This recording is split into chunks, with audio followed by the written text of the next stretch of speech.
अस्सलाम वालेकुम नाजरीन, उम्मीद है आप लोग खैरियत से होंगे। नाजरीन, मौलाना फजलुर रहमान के हवाले से हमने अगले दिन भी बात की थी और आज मैं दोबारा बात कर रहा हूँ। और बात करने की ज़रूरत इसलिए पेश आ रही है कि उनके भाई मौलाना अताउर रहमान ने एक प्रेस कॉन्फ्रेंस किया और उसमें उन्होंने कहा कि अगर ज़रूरत है तो मौलाना के ख़िलाफ़ पर्चा करवा दें।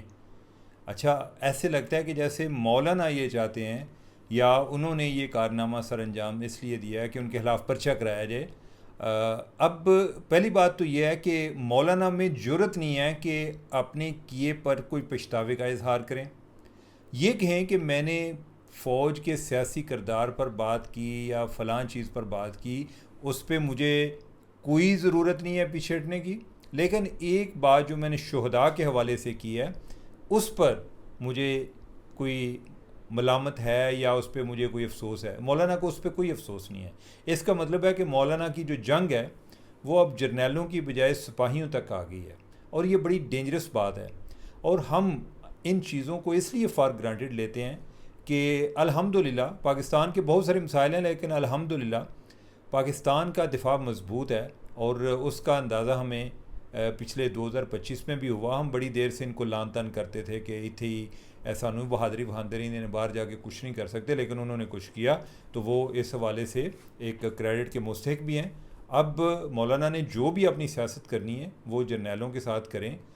जो उनको स्पेस नहीं दे रहे या मौलाना को लगता है कि उनको जो भी स्पेस उनको मिलनी चाहिए और उसकी राह में जो रुकावट है उन लोगों पर बात करें। लेकिन ये नहीं है कि वो गुस्सा फ़ौज के एक सिपाही पर निकालें। वो लोग जो कि मैदान जंग में लगे हुए हैं, वो पाकिस्तान की एक दिफा में मसरूफ़ हैं और वो अपनी जानें कुर्बान कर रहे हैं, और आप उनको सिर्फ इतने में ही फ़ारग कर रहे हैं कि तनहा नहीं सन लेंदे। ये इंतहाई शर्मनाक बात है और मौलाना को अपने इस बयान पर माजरत करनी चाहिए। आगे नेक्स्ट पे बढ़ते हैं नाजरीन। अब लगता है कि पेट्रोल के हवाले से हमारा हनीमून टाइम ओवर होने वाला है और चांसेस ये हैं कि आइंदा हफ्ते कीमतों में इजाफ़ा हो। डीज़ल की कीमत में कुछ 40 रुपये इजाफे का तवक्को है और पेट्रोल में 10 रुपये इजाफे की तवक्को है। वजह क्या है? वजह यह है कि ईरान और अमेरिका के दरमियान जो जंग दोबारा सिरे से शुरू हो गई है और ये बढ़ती जा रही है। और मैं आपको पहले भी बताता आया हूँ कि मुझे ये जंग ख़त्म होती नज़र नहीं आती। नाजरीन, मैं कोई ऐसा कोई गायब का इल्म नहीं रखता, लेकिन मेरी अप्रोच हकीकत पसंदाना है कि लोग जिस अंदाज़ में फ़ैसले करते हैं मैं लोगों को उसी अंदाज़ में समझने की कोशिश करता हूँ। मैं नहीं समझता कि लोग इसलिए मुसलमान इकट्ठे हो जाएंगे कि सारे मुसलमान भाई हैं या एक दूसरे को पैसे दे देंगे। इधर जो बहन भाई हैं वो आपस में एक दूसरे को इस बुनियाद पे पैसे नहीं देते। तो इनके इस्लामी ममालिक की आप कैसे बात करते हैं? इस्लामी ममालिक की अपने अपने मसाइल हैं। जहाँ तक ईरान की बात है, अभी जो सूरत हाल चल रही है पाकिस्तान के हवाले से, ये सूरत हाल और सीरियस हो गई है। आज एक रॉयटर्स ने एक स्टोरी की है और आपके लिए जानना बहुत ज़रूरी है। रॉयटर्स एक न्यूज़ एजेंसी है और उन्होंने को पाकिस्तानी ज़राए को मंसूब करके कोई बातें चलाई हैं। वो कहते हैं कि पाकिस्तान ने ईरान को पैगाम भेजा है कि सऊदी अरब पाकिस्तान की रेड लाइन है। सऊदी अरब पर हमला पाकिस्तान पर हमला तस्वर किया जाएगा अगर हूसियों के हमले बढ़े। हूसी वही जो कि यमन में है और जिनको ईरान की प्रॉक्सी तस्वर किया जाता है। अगर हूसियों के हमले बढ़े और सऊदी अरब ने मदद तलब की तो पाकिस्तान दोनों ममालिक के दरमियान मौजूद दिफाई मुआहदे के तहत अमली किरदार अदा कर सकता है।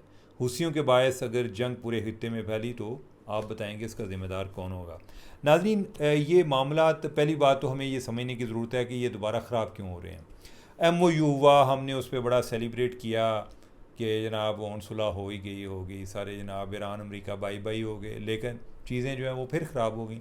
वजह यह है कि एतमाद एक सबसे अहम चीज़ होती है जो कि दोनों ममालिक की आपस में एक दूसरे पर एतमाद नहीं करते। दूसरा, MOU में अमेरिका ने बाद में बयान देने शुरू कर दी। अमरीकी जो इन्होंने मुँह में इसी तरह जो है कोई डायरी है कि वो इस तरह के बयान देने शुरू हो गए उनके नायब सदर कि जी ये एक तरह से एक पॉज है, ये एक स्ट्रेटजी है ताकि सारे लोगों को क्या है, अमेरिका ने या सदर ट्रंप ने दुनिया को कहा कि आप जो है अपने टैंकियाँ शंकियाँ फुल कर लो। मतलब ये है कि दोबारा से मामला ख़राब होंगे। अब ईरान वाले जो है इस पर चौकन्ने हो गए। उन्हें लगा कि ये कुछ सुलह वगैरह की तरफ कदम नहीं है, ये टाइम बाय कर रहे हैं और इस दौरान चाह रहे हैं कि जितनी ट्रैफिक गुजरती है वो गुजार लें, जो लोगों ने अपने टैंक फिल करने हैं वो कर लें। और फिर ईरान जो इस जंग के दौरान जो उसकी स्ट्रेटजी थी कि दुनिया को जब पेन पहुंचेगी, जब तेल नहीं पहुंचेगा तो पेन पहुंचेगी, तेल की कीमतें बढ़ेंगी, तो फिर एक डोनाल्ड ट्रंप पर प्रेशर आएगा। तो अगर ये प्रेशर भी ख़त्म हो जाता है तो ट्रंप के पास चांस होएगा कि सानू रज के कुटेगा। तो लिहाजा इसके लिए हमारे पास ऑप्शन कम है। हम अगर रिस्ट्रेन शो करते हैं तो हमारी कमज़ोरी समझी जाएगी, और अगर हम अटैक करते हैं तो एक जुआ है। अब देखते हैं कि उसमें क्या मिलता है। दूसरा, अली खामनेई की शहादत के बाद उधर उन्होंने अपने लोगों को भी मोबिलाइज़ करने में कामयाब हो गए। उन्होंने कहा इंतकाम इंतकाम। तो लिहाजा एक जो है ना, एक डोमेस्टिक ग्राउंड पर भी उनको एक सपोर्ट मिल गई।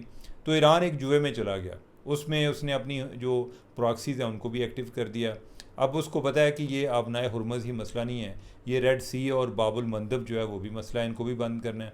सऊदी अरब का जो तेल है वो रेड सी से गुजरता है। जो हुसीज़ हैं इनके उन पर पहले कुछ सऊदी अरब ने अटैक किया है, जवाब में हुसियों ने किया है।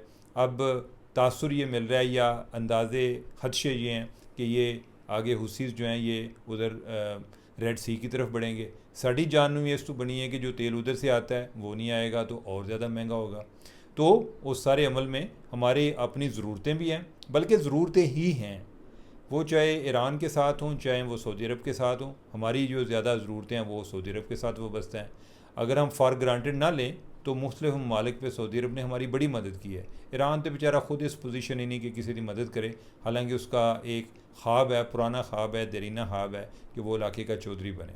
तो क्या पाकिस्तान को अगर कोई ऐसा टाइम आता है तो क्या वो किसका इंतखाब करेगा, सऊदी अरब का या पाकिस्तान का?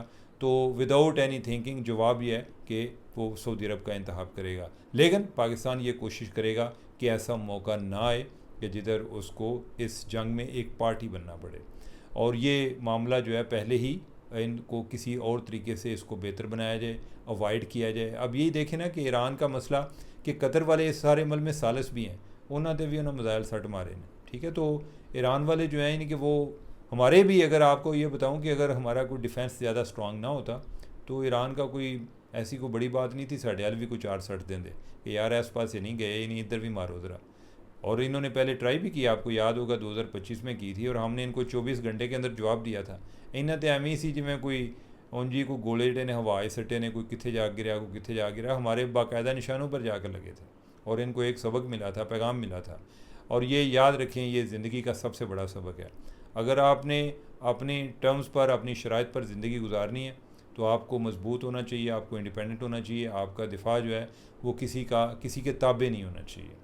तो अब यह है कि इस सारे अमल में आई डोंट नो, मुझे एक ख़दशा है, अल्लाह ना करे कि कोई यानी ये बात जो है मुझे नहीं आइडिया किधर जाएगी, लेकिन मुझे लगता है कि ये जंग जो है ना किसी हतमी नतीजे पर पहुँचे बगैर ख़त्म नहीं होगी। ये शायद मैं पहले भी आपसे बात कर चुका हूँ। और इस दौरान अगर तो आपस से लड़ते ना सानू कोई नहीं मसला, इसमें हम सफ़र कर रहे हैं, ठीक है। इसलिए जो है यानी कि हमारा भी कंसर्न बनता जा रहा है। अब इंडिया से एक बड़ी ख़बर आई है, मैं वो आपसे डिस्कस करना चाह रहा हूँ, शायद आपके लोगों के नॉलेज में भी हो पे, कि एक हिंदू वज़ीर है और उसने आमिर खान के सर की कीमत 5 करोड़ मुकर्रर की है, और उसने कहा कि जो मेरे पास लेकर आएगा मैं उसको खुद दूंगा पैसे। और दूसरी सूरत में यानी कि ये है कि अगर तुहाडे जो कोई ना गया आमिर को कत्ल करने तो फिर मैं खुद जाऊंगा। तो ये बड़ी एक डेंजरस स्टेटमेंट है ओवरऑल। आमिर खान कौन सा, जो एक फ़िल्म एक्टर हैं, और उनके हवाले से बात है। और उसकी एक वजह क्या है कि उसने एक तीसरी शादी की है, और उसके बारे में तासर यह है कि ये ख़ातून जो है ये क्रिश्चन सॉरी हिंदू है। तो वो ये समझता है कि साड़ी हिंदू बीबियां ना जड़ा है ब्याह कर करके यानी कि हमारी पॉपुलेशन को मुतासर कर रहे हैं। हम भी वैसे समझते हैं बाय द वे, यानी कि अगर कोई मुसलमान ख़ातून जो है वो किसी गैर मुसलमान के साथ शादी करे तो हमें भी अच्छा नहीं लगता। हिंदू जो हैं वो भी उनको, और उधर तो वैसे भी इंतहा पसंद है। लेकिन यह है कि आमिर खान ने अभी उसका जवाब आया, उसने कहा जी कि ये जो उसने आमिर खान ने बाय द वे अभी तीसरी शादी की है।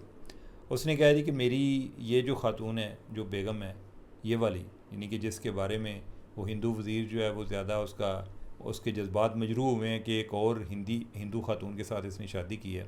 उसने कहा कि ये तीसरे वाली बीवी जो है ना भाईजान हिंदू नहीं जे, ये क्रिश्चन है। और फिर उसने कहा जी कि हम तो बड़े इस मामले में लिबरल हैं मेरी 2 बहनें हैं और दोनों की शादी हिंदुओं के साथ हुई हुई है। मेरी बेटी है, उसकी शादी एक हिंदू के साथ हुई हुई है। मेरा एक बेटा है, उसकी शादी एक हिंदू के साथ हुई हुई है। तो लिहाजा हमारा तो भाईजान ऐसा मसला नहीं, सानू छोड़ दो। लेकिन यह है कि ये बड़ी डेंजरस स्टेटमेंट है ओवरऑल। इससे आप अंदाज़ा लगाएं कि जो माइनॉरिटीज़ होती हैं, अक़लियत होती हैं, हमें बाज़ औक़ात उनके एक जज्बात का एहसास नहीं होता। वो कितना अपने आप को गैर महफूज महसूस करते हैं, हमें अंदाज़ा नहीं होता। उसकी वजह ये होती है कि हमने कभी सफ़र ही नहीं किया होता। और इनके केस में आमिर खान जो है एक अकॉम्प्लिश्ड एक्टर है, बड़ा वेल रिकग्नाइज्ड है। लेकिन देखें कि जब इस तरह का मामला आता है तो उधर मेजॉरिटी प्रिवेल कर जाती है, उधर इंतहापसंद प्रिवेल कर जाते हैं। अल्लाह ताला उन्हें अपने हिफ्ज़ मान में रखे। तो नाज़रीन, आज के लिए इतनी काफ़ी। मुझे दें इजाज़त। अल्लाह हाफ़िज़।